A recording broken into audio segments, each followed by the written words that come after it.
गुस्सा आया, बंदर वाला बंदर लाया। हाथ में एक मोटा सा डंडा, डंडे में एक लाल सा झंडा।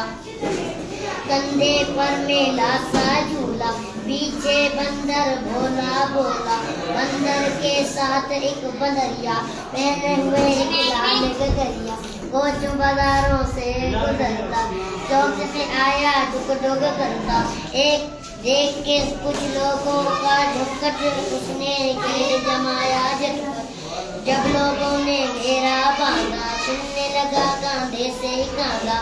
लेकर डंडा रुक कर झूला, बंदर वाला हंसकर बोला, नाचो बेटा नाचो। बंदर ने भी जिसमें समेटा, झिझका और न कुछ शर्माया। तरक कर नाच दिखाया, लड़कों ने बंदर को सताया।